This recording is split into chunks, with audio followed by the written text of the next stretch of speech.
Doc is starting to be a real good one here.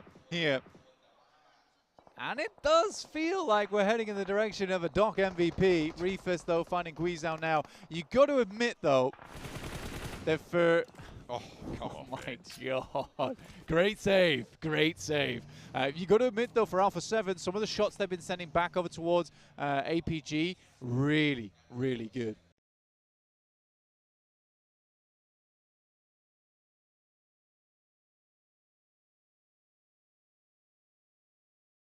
Really good shots. I think the Alpha 7 would have been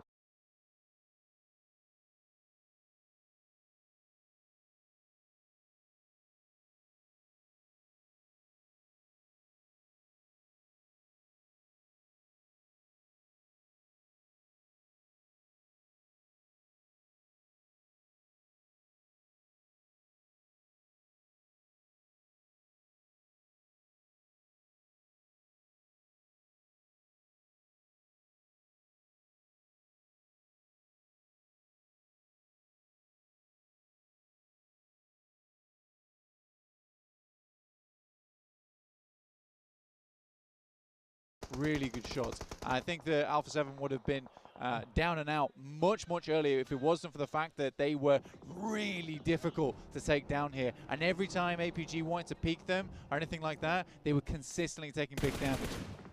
Alpha 7 able to step up, take a flush away from Thunder Talk, who were the ones to get the knock. APG are down with 11 eliminations. A really solid profit on their spot. I think that's a very good game for them. Not unhappy with that in the slightest. And again, a classy game played. Thunder Talk rolling in. The swap leading out. Alpha 7 do lose another player. With 4 players alive, Thunder Talk may have just come alive into this Miramar. Sweeping around, slowly rack up these points. Alpha 7 fall before them. And now if DRX can get themselves back up to 4, maybe they can challenge. But you've also got DXavier across the road. Needing to cross, though, to this northern side of things. Well, I mean, this game has been very much defined by Thunder Talk, DRX, Alpha 7, DXavier, as well as our APG. final players from APG. So many points on all of those squads. I think they were all reaching around about 8 to 11 elims. Fantastic to take a look at here. DRX very dry, but as is everyone else. The main sticking point is that DXavier has quite a few smokes to work with, but they lost a player earlier too. So maybe, just maybe, we're getting a Thunder Talk game. Looks like they've actually managed to move up into these foothills and take quite a lot of this circle. They get the next shift on top of them as well. It's a complete donut on this circle. Dead center. And we're going to the center of that beyond. DXavier have got this. If they can hold, if they can stay alive, they've got the center circle position. If he froze everyone, they would be the team to win right now. But you can back guarantee that there is not a frozen finger in the house. They are already itching to pull that trigger. Kaiksei stays too long, and the king sends him packing. Lemonade sent from Zing there in the back lines, looking for a little bit more damage. The DXavier, Lambo is trying to find an off angle, but I'm not sure how much value he's finding from this eastern spot. He does have the high ground to work with it, but it's mainly Nade T, as well as Levi's getting the work done. Lovely nade over the top there. But Levi's will hit the deck as DRX is just venomous in this lobby.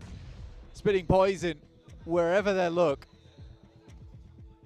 DXavier, though, wanting to put a third chicken dinner on the day today. With DRX, I think they're going to ruin that. I don't think that you can survive Lambo with the auto shotty. Has all of the DRX players now bearing down upon him. Has got the cover. Has a Nick cooking. No steps out with a shotgun. My and God. is immediately put down. QXZ has been flushed out in the meantime, but now with just one player on the off angle, DXavier on Nate alone. Thunder Talk maybe back in control of this game. Hyunbin with a crazy shot there. Instantaneous, no messing around. Very good stuff. Hyunbin definitely one of the players that we speak about most often. We're talking about South Korea really stepping up here for his team on DRX.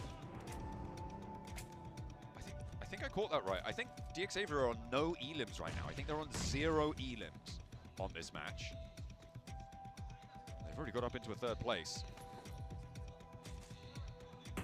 Zone closing, dead center. He is going to have to move off the hillside. Deciding has him in his sights. He can't move without being known, is the issue. Those smokes that you were talking about earlier, they're now run through. You have to chew through all of them just to get to this point in the game, and we're in zone 9, starting to close now. DXavier getting 3rd place, I think even that is a fairly successful result considering the day that DXavier has had. Should keep them in the top spot. I think APG's very close though, but we'll find out later with the desk. In the meantime, So Easy would love this point over towards Natey as he continues to push up. Spots vision, and we'll find it. And we're into a 3 versus 4. ThunderTalk, whose day has been lackluster, versus DRX, who were just getting started. Nades over.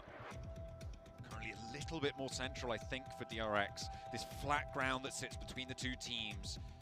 No man's land right now, but is where the circle is very likely to end up. DRX trying to keep those off angles. No, Kai'Sa actually folding back in towards the divot. The fact that there are no nades on ThunderTalk is so crucial here. Those 4 Molotovs need to be huge for them. Control that ground, control the approach, because the opening salvo for DRX, it's coming now. Kai'Sa steps over, and Xing might be burnt away with this. Just a little bit. We'll bear them a distance up. That is the main thing. But no more nades for either team. Mano a mano, just the weapons in hand. M79s laying down the smoke, denying the entry, allowing ThunderTalk to get closer towards the center of the circle. So Easy, maybe looking for a shot here. It's getting tough. All of the players are still alive and looking fairly healthy. I think that's going to change soon, though, Blank. That smoke train has allowed DRX to keep this one going with a full flash. What the a full stun! white's out there. The stunner's on. The King goes down first, and Yunbin with a huge stand-up on the off angle, looking for more. Oh my God! DRX! How can you make that happen? From down beneath, they dare them. Step over that ridgeline. We've got you in our sights. Thunder caught in a bottle, and the talk is in the Hyun Bin. What a disastrous end there for them. Oh my days, DRX. Hyun Bin was on a tear that match, and he wasn't about to let that highlight reel up. A brilliant hold. The man chewed through 2 players there, and there was nothing that they could do about it. It seemed the lack of nades really, really horrible for them. That smoke cover forcing them close. We're going to play this shotgun meta. Some say that it originated from Korea. They brought it back home. I mean, Fabian, the DBS godfather. You're honestly, you're looking at the boys there on DRX, and you throw in a stun grenade. It doesn't matter. We're at PMGC right now. DRX is used to playing under the light. Oh, and they're walking off stage together. At least no fists are thrown there. Goodness me. Civil outside. Totally messy on the inside of the game, though. That was a brilliant Miramar to close down. APG held the center for so long, but it was taken in the end away from them.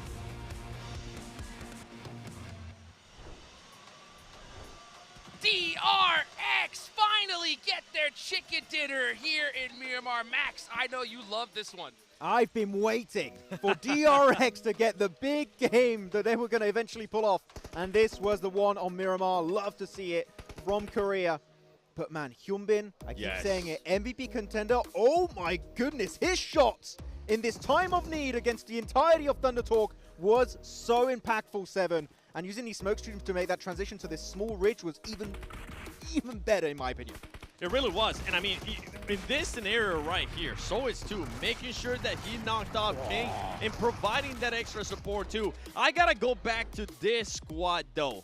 I gotta back it up a little bit. Whoa. I was really impressed with the way that they were able to rotate north. They were a little bit north where DX was earlier in the match. They decided to go and hunt down and just clash Goat Gaming, winning that engagement, giving them pretty much all of the north for free, and that was the setup play, I feel like, Max. Yeah, not even that. Also, I think it was QXZ just setting up the entirety of ult for failure. He just completely clutched up in that situation.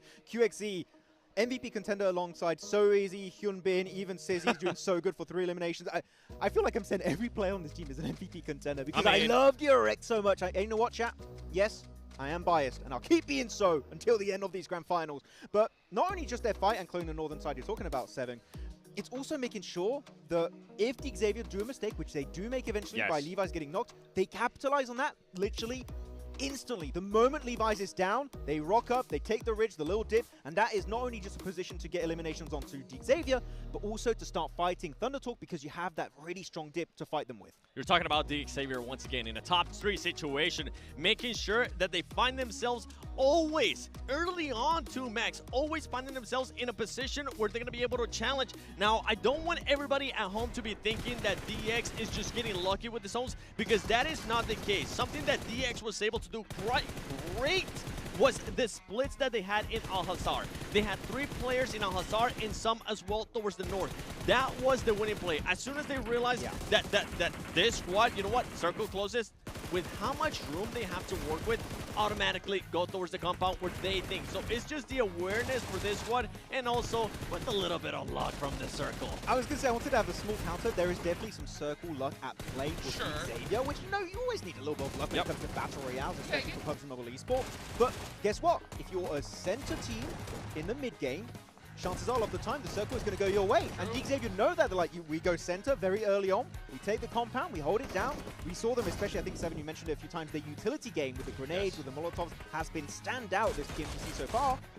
They can defend the position. They can make it very far. And I want to see how many placement points they have after this game, because, oh my goodness, their survival time must be through the roof. It's going to be insane. And something that Xavier was able to do as well is they were making sure that they backed off ThunderTalk at one point. Because ThunderTalk had a 3-1 split where I think it was Jay was on the other side of the road, and ThunderTalk realized this is not a fight we want to take. Guess who we're going to go take a fight with? They went and took a fight with APG, which absolutely caught them off guard. Yeah, definitely did catch them off guard. That was a bit of a tricky fight, but here we go looking at the rotations of these teams.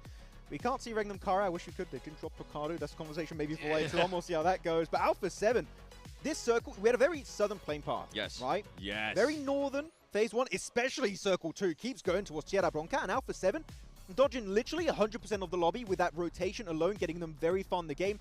The later fights are a bit tough, but that early rotate from Alpha 7 is played to perfection. It is. And for Alpha 7, one thing that we got to point out for that squad is the way that